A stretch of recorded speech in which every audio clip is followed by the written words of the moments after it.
Hi, this is the voice of Heidie Calero with another fascinating economic capsule on Puerto Rico, and this time we have entitled this capsule Tales of Two Puerto Ricos. And this is not a tale of two cities, it's a tale of two Puerto Ricos going back in decades when Puerto Rico had a demographic analysis of growth, as I'm depicting for you in this first graph.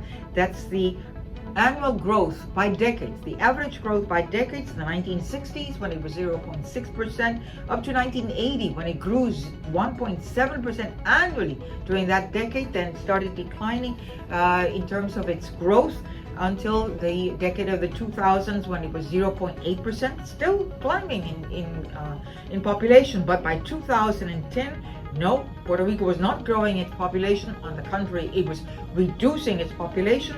Then 2020, negative 1.6%, and now in 2022, it's negative 0.9, and it continues through 2052 with the forecast of the PROMESA board, Fiscal Oversight Board, and they say that 2053 through 2052, Puerto Rico will continue reducing its population almost 23.6%, and reducing from 3.2 million in 2022 to 2.8 million. And that has enormous ramifications for the society, which, as you see here in this population pyramid by age groups that I'm depicting for you. Males are on the blue side and magenta is the female side, and these are different blocks, age groups, 0 to 4 at the base, and then at the top 80 to 84 and so on. In 2022, from 3.2 million people that Puerto Rico had, 30% was 60 and more in age. So over time we are seeing more of this aging and declining society that will have serious difficulties in terms of paying Social Security, in terms of paying its property taxes, income taxes, sales tax. Well, it's a society that will need more services and will probably be more poor. Well, in this second set of graphs, it's declining economic growth. Again, the first set of graphs from 1960 through 2000, it's the average rate of growth, annual rate of growth in real terms in Puerto Rico. Glorious time when Puerto Rico was growing at 5.3% and then 7%, and then in 2000 it was still 2.7% positive growth. But by 2010, we were now already into a recession which started in 2007, 0.3%. By 2020, that decade, it's negative 1.4% annual growth. And then, surprisingly, Puerto Rico Planning Board said that Puerto Rico grew at the clip of 3.7% growth. I doubt it, but it's official. That's what they say. Probably they will revise it downward next year. But so far, I'll give you the official figures. And then the PROMESA board tells us the forecast is negative growth in 2023, 2024, scarcely any economic growth in 2025, maybe some growth by 2027, 1.7%, and thereafter declining, and it's negative by 2032. Honestly, that is not, it's a very grim picture over time. And then the final impact, PROMESA board says Puerto Rico has to undertake several reforms which are necessary for growth. Well, I depict for you what is their contribution to economic growth. And in 2023, it's the labor market reform. They say that it will contribute 0.1% only to growth. By 2024, it's the reform in terms of the electricity generation and infrastructure, only 0.1%. By 2025, these three reforms, doing business in Puerto Rico, the human capital, which is the blue segment, the orange segment, which is the energy reforms, 0.1%. Those three will contribute only 0.35% to GNP growth. Honestly, it's nothing. And then by 2026, doing business as well as the reform in energy, scarcely 0.2%.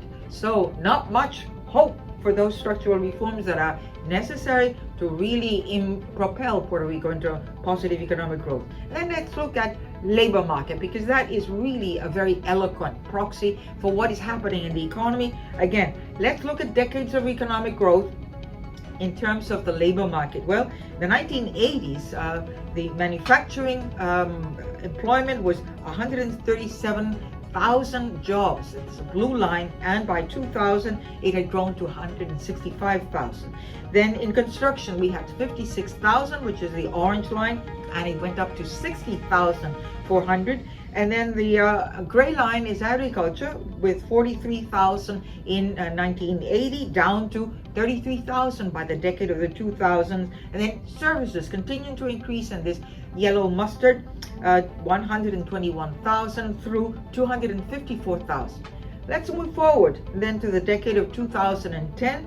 Again, manufacturing 136.3 or 136,000 jobs, the blue line, down to 101,000 jobs. We've lost 36,000 jobs in manufacturing alone, well-paid jobs.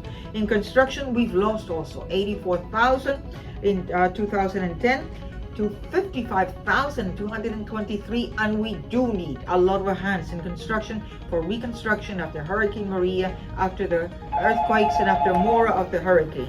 And in terms of agriculture, we see that it continues to decline, 21,000 in 2010 through to 17,000 in 2023. But services, the yellow mustard, continued increasing, 332,000 to 398.7. So we are really converging from manufacturing into services, and that could be okay if only the salaries were compensating for the well-paid jobs in manufacturing, and they are more volatile. It's not only education, it's health services, it's all related to hotels, to accommodation, to tourism. So it's more of a question mark in terms of its contribution. And then finally, the challenge is this labor force participation rate, which is this third graph I'm depicting for you. 2010, it used to be 44%. That means that people who are working plus people who are looking for a job, divided by the people who were in the working age, 16 years old and plus. And that meant 56% of that population, working age, was not participating in the labor market. And move forward to 2023, we are still below the 50%, with 43%, which means 57% are not participating in that labor market. And finally, let me ask you, what can you do for your country? There's two visions. You choose. What do you want for your country? And that's Puerto Rico Vision 2025. It's something that is still very relevant, but it has not been implemented. It's a prosperous Puerto Rico, full of productive, innovative, knowledge-generating society with an entrepreneurial spirit. It's a Puerto Rico that's integrated into the world, and that its population is really dynamic. It's equipped with education and ample opportunities that will really bring the society into equitable benefits. And then the other one, Puerto Rico 2030, with a mandated PROMESA oversight board by Congress continuing in existence, and the oversight, the policy of an extended hand on federal funds. You choose. If you liked our economic capsules, don't forget to subscribe in the Puerto Rico Economic, the voice of Heidie Calero. This is a service of Puerto Rico Economic Pulse. Don't forget that give us a like in those capsules you like, and that the economy is all of us. Thank you.